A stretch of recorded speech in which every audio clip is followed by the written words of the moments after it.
Di ruangan telah hadir Pak Dr. Ihsan dari Dompet Duafa dengan Pak Nanda nih dari Dompet Duafa juga.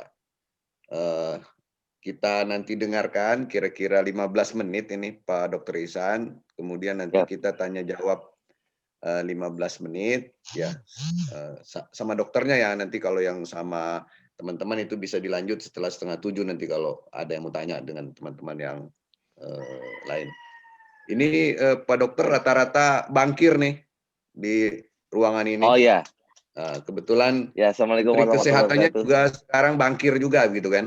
Jadi ya dikasih inilah teman-teman nih karena pengetahuan kesehatannya kurang ini kayaknya. Jadi harus di training nih Pak Dokter. Silakan Pak Dokter, kira-kira 15 menit kita cerita apa dan bagaimana itu COVID-19. Silakan Pak Dokter. Saya share sedikit ya.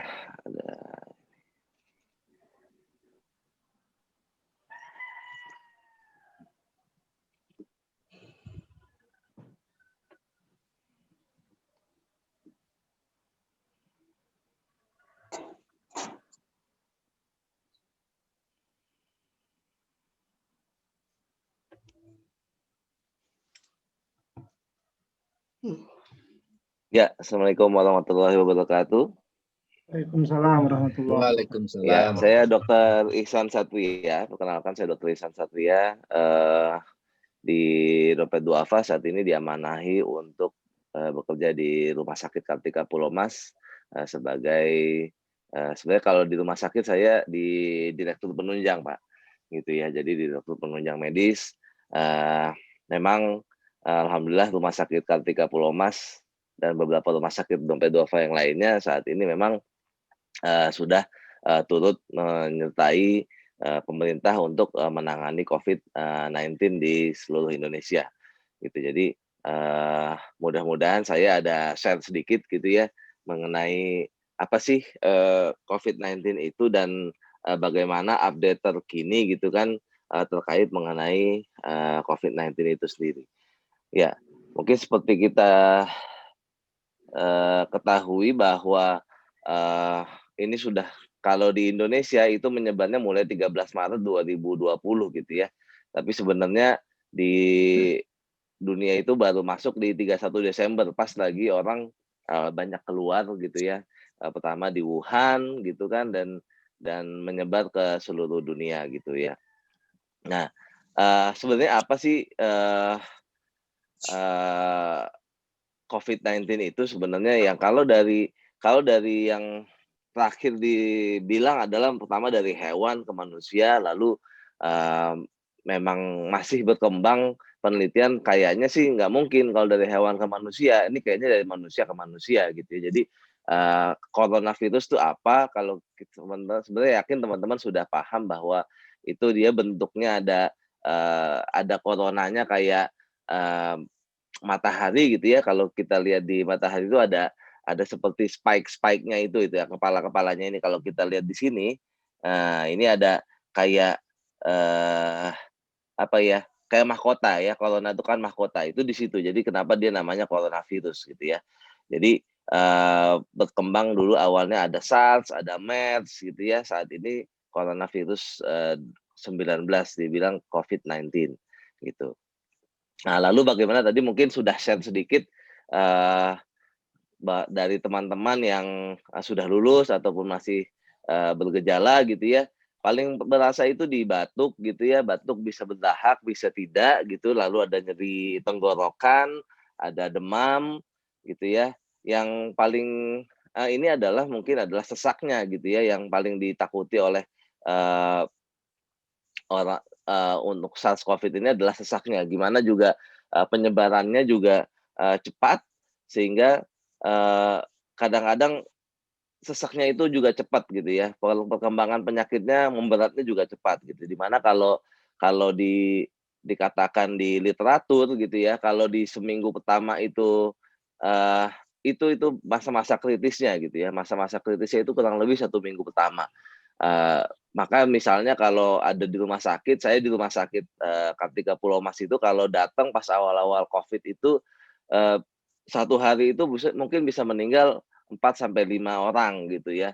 Yang itu kita nggak tahu gitu dalam waktu secepat gitu ya, jadi baru datang nggak nyampe 1 hari memperburukan ruangan isolasi penuh gitu ya, akhirnya meninggal di IGD gitu kan. Dan sampai saat ini sebenarnya kasus itu cukup melandai setelah dilakukan memang pengetatan protokol di awal-awal bulan Maret gitu ya sampai puasa. Namun setelah puasa meningkat kembali gitu ya, dan sampai saat ini terus meningkat gitu. Kalau kita lihat kemarin kasusnya itu udah kurang lebih 1 hari penambahan kasus itu 2.000 gitu ya. Dan informasinya gelombang kedua itu adanya di bulan Januari ini gitu ya, setelah orang-orang banyak keluar kota walaupun sudah ada pengetatan kembali gitu ya kemarin, tapi namun mungkin barangkali orang-orang sudah beli tiket gitu ya, akhirnya mau dikasih swab antigen kayak mau dikasih apa, ya udah dibeli juga gitu, barangkali seperti itu gitu kan. Nah, ini gejalanya itu ada nyeri dada gitu ya, dan yang paling minim itu kalau orang eee, bergejala itu adalah dengan anosmia. Kalau anosmia itu nggak bisa mencium gitu ya, menghidu gitu ya. Jadi eee, barangkali itu sangat khas gitu ya, sangat khas, dia nggak ada batuk, nggak ada pilek gitu ya, tapi dia tiba-tiba nggak bisa mencium gitu.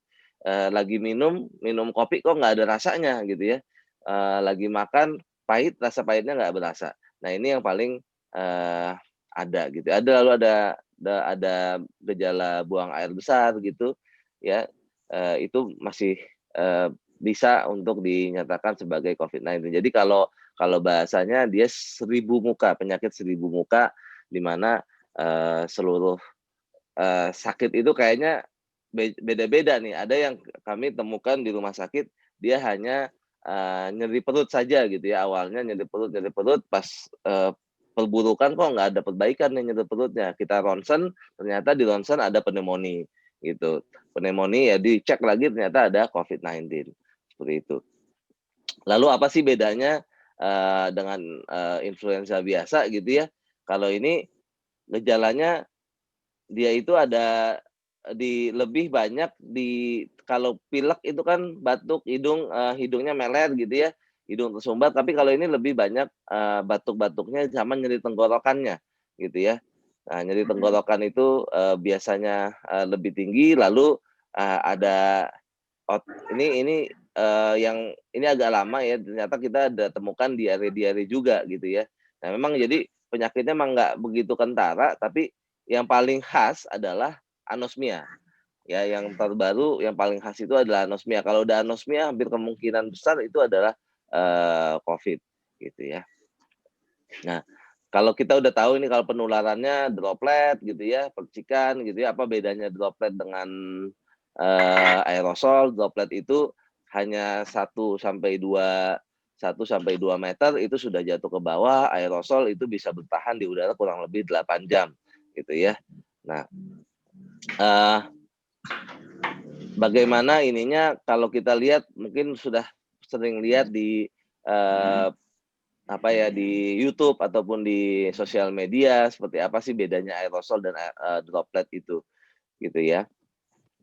Nah, sudah jelas pencegahannya gitu ya, kita mencuci tangan gitu ya setiap keluar gitu ya, kalau keluar langsung cuci tangan, kalau mau habis memegang sesuatu langsung cuci tangan gitu ya, dari kamar mandi cuci tangan gitu. Ini memang paling penting adalah cuci tangan itu sendiri gitu ya.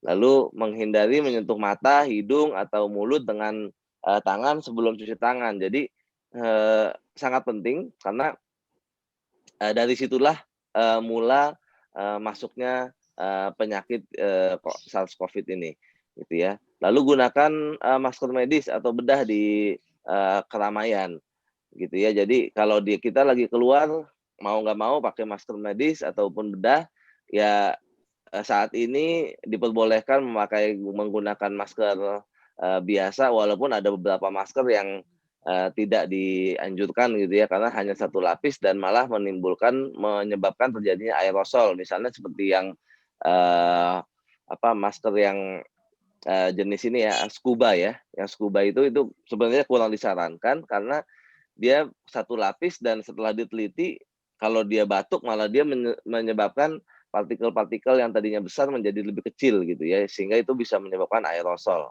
gitu.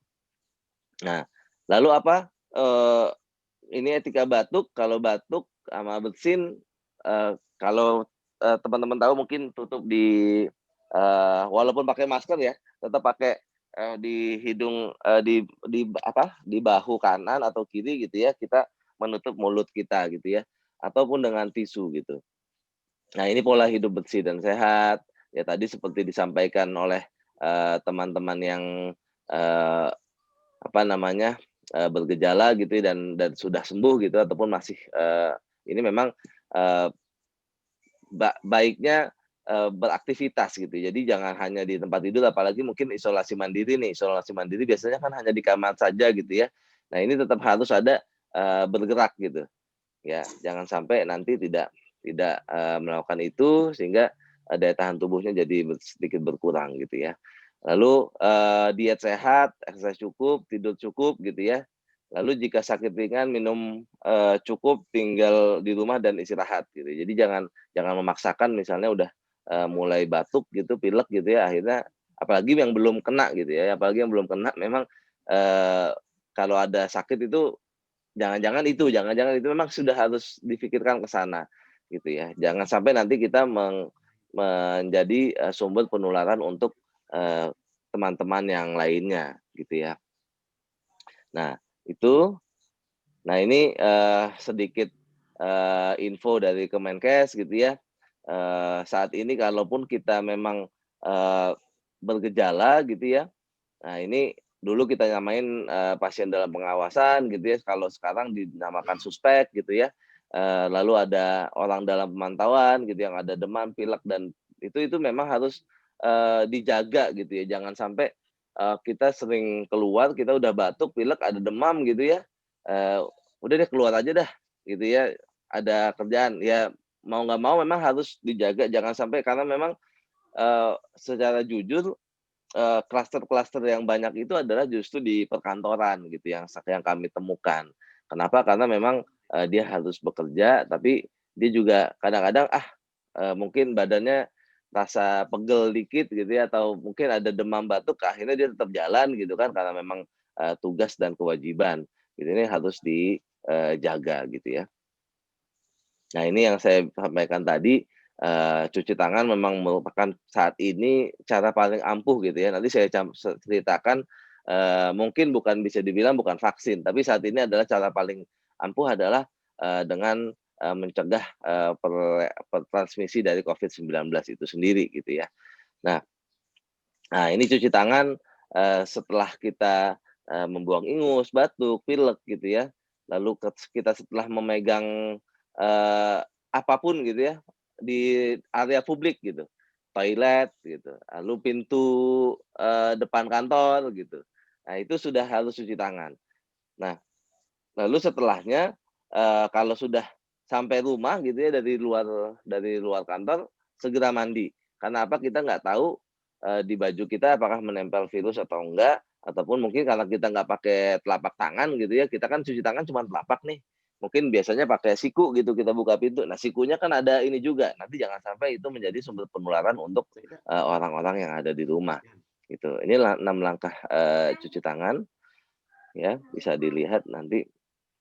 Nah, ini kalau dulu pas awal-awal Covid, itu maskernya udah ada yang kayak astronot, dia bahkan pakai baju astronot lengkap gitu ya, tapi sebenarnya nggak terlalu perlu gitu, ternyata pada saat diteliti dengan masker biasa sudah cukup 95% bisa mengurangi gitu ya. Eee, nah, ini yang paling bagus memang masker N95 ini yang dipakai untuk di rumah sakit pada eee, perawat ataupun dokter yang menangani pasien Covid, gitu. Ya jelas, pakai masker itu penelitiannya sudah jelas dengan, eee, ada 2 orang yang memakai masker gitu ya, bisa mengurangi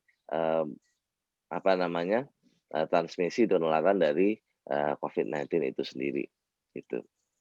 Nah, ini cara memakai masker yang benar nih, harus ketutup semua gitu ya. Jadi, jangan sampai kita pakai masker tapi masih ada yang kebuka, hidungnya masih kebuka. Apalagi sekarang lagi tren, naik sepedahan gitu ya. Naik sepedahan kalau pakai masker biasa kan tuh ngap tuh, gitu. Jadi akhirnya maskernya diturunin ke bawah, hidungnya kebuka gitu ya. Itu hampir sama aja, nggak ada perlindungannya sama sekali. Nah ini gitu ya, kalau kita lihat nih, saya lihat kan, maskernya ada di bawah, ada yang pakai maskernya berlebihan, ini juga nggak benar juga gitu ya, gitu. Nah, saya sampaikan vaksinasi pengobatan, benar saat ini, insya Allah Pak Jokowi kemarin bilang gitu ya, udah pokoknya gratis untuk seluruh, rakyat Indonesia. Tapi ternyata ini bukan menjadi, eee, hanya pencegahan, dan pencegahan itu tidak akan bisa berkembang kalau seluruh warga gitu ya tidak dilakukan vaksin gitu. Ya, jadi, kalau dia tidak, karena apa? Karena vaksin itu fungsinya, dia mencegah satu orang sakit, tapi kalau dia masih banyak ada orang-orang yang belum dilakukan vaksin, diberikan vaksin, sehingga itu masih menjadi sumber penularan.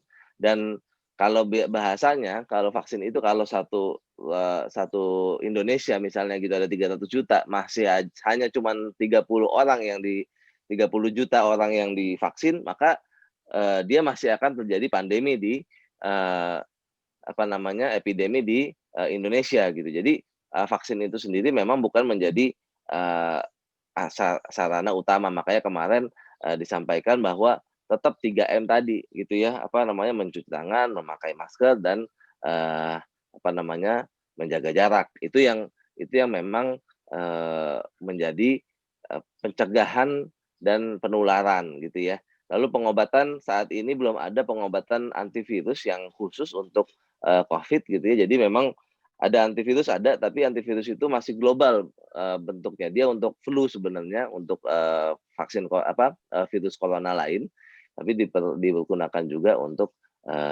COVID.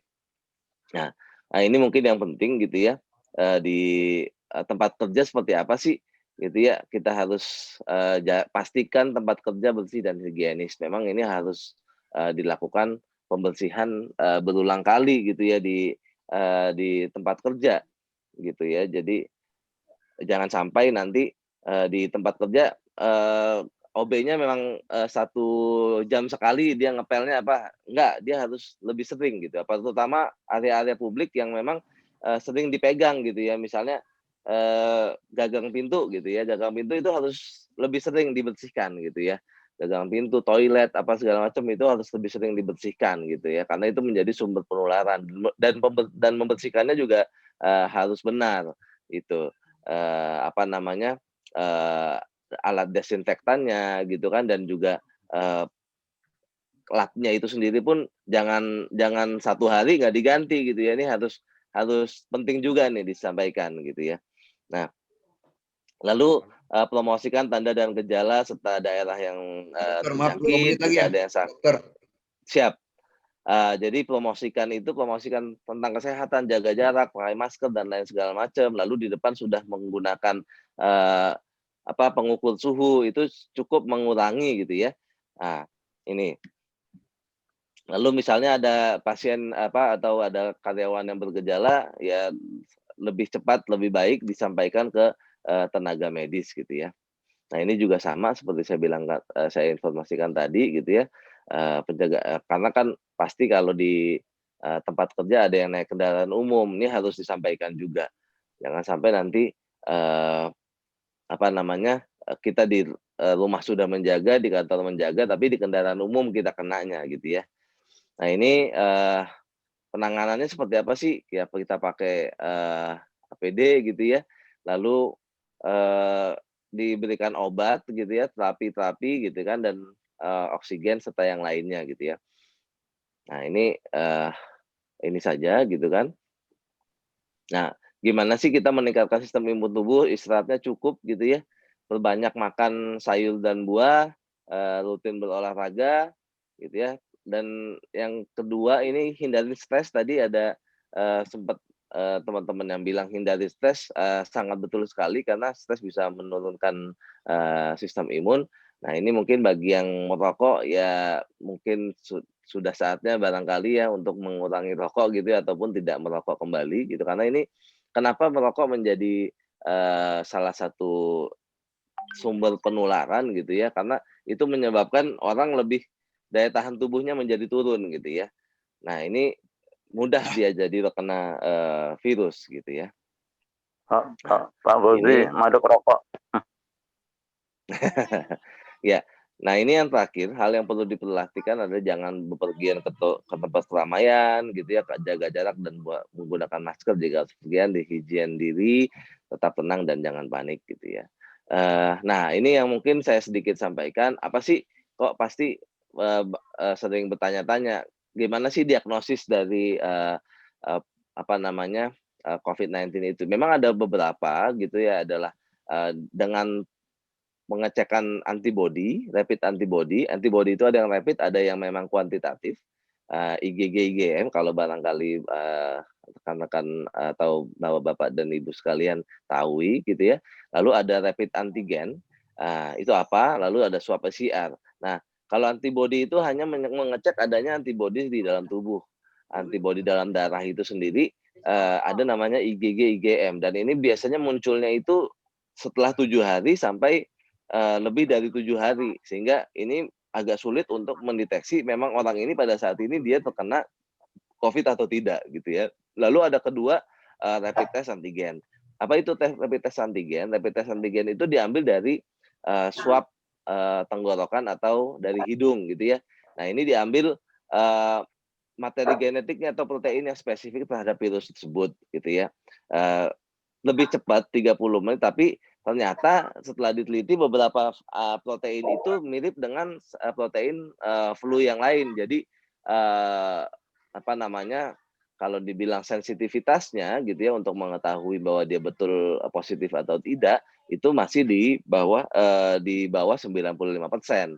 Sedangkan paling baik adalah swab PCR. Swab PCR itu mengecek DNA dan RNA dalam virus SARS-CoV-2 itu sendiri. Jadi udah hampir 99%. Walaupun memang pada swab ini sangat banyak hal-hal yang perlu diperhatikan, mulai dari pengambilannya sendiri gitu ya, karena beberapa kali pengambilan ternyata tidak ditemukan virusnya, bahkan sampelnya itu tidak sesuai gitu ya. Dia mengambil swab di hidung dan tenggorok, tapi tidak terdapat dari si virus itu sendiri gitu ya. Nah, terakhir ini yang paling baru gitu ya. Ini ada varian baru gitu ya dari SARS-CoV. Jadi memang kita harus tetap jaga protokol kesehatan. Sampai di Arab Saudi kemarin sempat ditutup juga gitu ya, keluar. Tapi jangan terlalu buru-buru dan jangan terlalu takut juga gitu ya. Sebenarnya ini masih dugaan gitu ya, ditemukan di Australia dan Singapura gitu ya. Jadi memang jaga diri paling penting gitu ya. Nah, dan alhamdulillahnya ternyata dari yang adanya mutasi itu sendiri saat ini, kalau nantinya ada vaksin gitu ya, itu masih bisa memberikan vaksin itu masih berguna untuk si SARS-CoV yang model baru ini. Ya, barangkali itu gitu ya. Ya mungkin nanti kalau memang ada gejala dan lain sebagainya bisa dilihat rumah sakit yang ada di Indonesia. Kalau di kami di Dompet Duafa saat ini ada 14 gitu ya yang di rumah sakit kami seluruh Indonesia gitu ya, di Jakarta, Bogor gitu ya. Lalu di Bekasi kami juga ada, di Kerawang, di Jababeka ada gitu ya. Lalu di Tangsel juga ada. Jadi silakan nanti bisa menghubungi saya barangkali begitu. Ya itu barangkali Pak. Nah ini ya, jaga Dr. Ihsan Satria. Ya. Kita langsung tanya jawab aja nih Pak Dokter ya. Ini sudah ada Baik. yang tanya dari Pak Rahmat. Pak Rahmat ini dari Baik, jauh Pak nih, Rahmat. dari Ternate. Pak Rahmat ini tanya kapan pemerintah Indonesia mau vaksin itu? Kira-kira Ya. bayar apa gratis gitu? Ya, informasi terakhir sih sebenarnya kemarin maunya di Desember gitu ya, tapi ternyata kayaknya mundur di informasi terakhir itu di Maret gitu Pak. Paling cepat itu Maret 2021. Itu pun bertahap gitu ya, karena kan memang kemarin baru datang 30 juta tuh vaksinnya gitu ya. Jadi bertahap pada informasinya mulai dari Nakes, lalu ada TNI Polri dan lain segala macam yang menjadi garda terdepan sementara itu gitu. Jokowi Tapi nggak dulu tahu ya. kalau sampai Pak Jokowi dulu ya. nomor 1. Nggak jadi.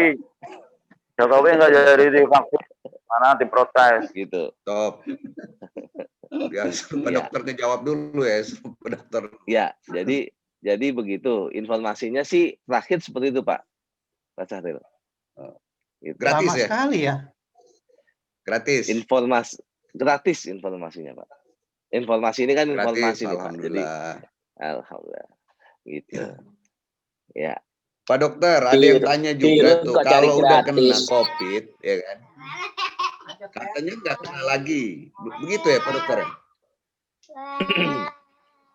Nah, jadi sebenarnya di dalam tubuh itu sudah ada antibody ya, ada antibody sehingga untuk terkena kembali beberapa literatur dan kejadian memang masih ada kemungkinan untuk terkena kembali gitu ya, masih ada kemungkinan untuk terkena kembali untuk SARS-CoV-2 itu sendiri gitu ya, tapi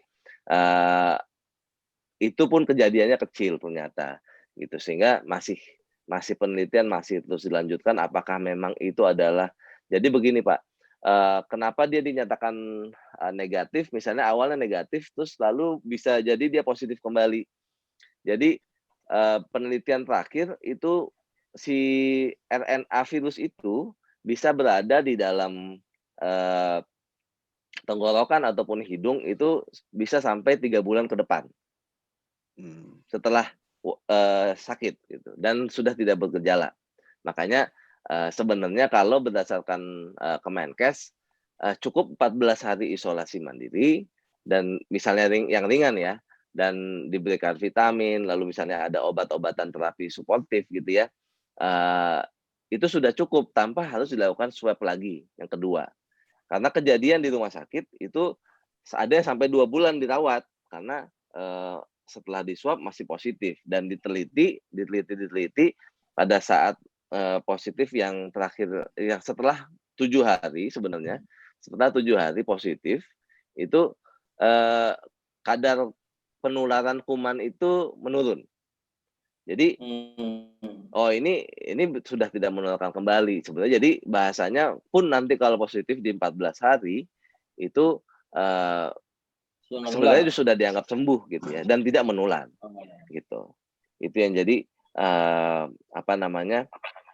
penelitian terbarunya seperti itu. Jadi kalau untuk dinyatakan dia memang terinfeksi ulang, itu penelitiannya masih cukup banyak gitu ya, masih dicek apakah benar ini ulang atau memang ternyata dia ini adalah sisa yang lama gitu, seperti itu.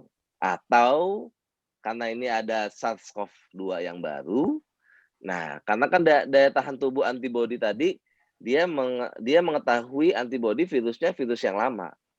Nah kalau virus yang baru, nah ini bisa jadi dia sudah tidak mengetahuinya. Jadi si daya tahan tubuh ini nggak ada sehingga dia tetap kena. Nah ini masih memungkinkan sebenarnya. Jadi memang sama, makanya ini vaksin kan sebenarnya itu memberikan si tubuh itu untuk mengetahui si SARS-CoV-2 tadi dengan membentuk antibody secara buatan gitu ya. Tapi dengan adanya perubahan, jadi virus flu itu atau corona, bahkan yang coronavirus itu sangat cepat bermutasi sebenarnya. Gitu. Jadi makanya saya bilang tadi vaksinasi belum menjadi sarana utama untuk mengurangi atau mencegah terjadinya COVID-19 itu sendiri. Jadi memang dengan protokol kesehatan itu yang memang harus masih dijaga untuk pencegahan. Barangkali begitu, Pak. Ini Pak Dokter ada yang tanya ini, vaksin itu aman nggak sih dari Pak Karsono? Aman nggak Ya, vaksin itu? saya Dan yang terakhir bagus itu ada yang saya tanya cek dari di. Cina apa dari Jerman ini? Dari Nah, Cina apa dari Jerman yang memang vaksin yang Jerman aman. informasinya, ini informasinya nih Pak ya. Informasi yang akan masuk adalah Sinovac. Sinovac itu dikembangkan di Cina gitu. Nah, BPOM sudah menyatakan vaksin itu aman. Ini yang saya sudah cek di BPOM, vaksin itu sudah aman untuk digunakan gitu ya. Jadi memang vaksin ada beberapa jenis yang memang kalau terakhir yang disampaikan paling bagus yang Pfizer. Memang Pfizer itu menjaga si vaksin itu harus disimpan di minus 70 derajat, Pak. Gitu ya. Kita kemarin sudah mencoba mencari ininya gitu kan. Distributornya, kalau kita mau jadi distributor harus minus 70 derajat. Gitu. Jadi kalau kita bayangin itu ruangan di dalam itu harus ruangan cold storage, tapi di dalamnya ada 3 lapis gitu. 3 lapis cold storage, dari mulai yang cold storage yang minus 20, lalu ada yang minus 70. Nah, itu di dalam situ vaksinnya harus ditaruh. Jadi memang menjaga di situnya. Tapi kalau Sinovac ini hanya cukup di minus 20 katanya masih kuat. Gitu. Jadi kalau melihat dari situ saja memang tetap dari WHO bilangnya yang sudah approval FDA dan CE itu adalah di yang vaksin dari Eropa gitu ya. Tapi ya ini kan sudah BPOM sudah bilang aman gitu ya kita ikut saja. Kalau saya sih bilangnya begitu karena memang ini kan sudah dinyatakan itu, Menristek juga sudah ikut turun gitu kan.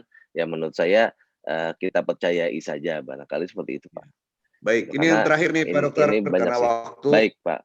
Ya, ini terakhir Pak Dokter, ini kalau isolasi mandiri, kita swabnya itu kapan untuk menyatakan kita udah enggak ini apa? Atau berapa hari lah, setiap berapa hari gitu? Ya. Isolasi mandiri. Jadi paling cepat 7 hari, Pak. Paling cepat 7 hari.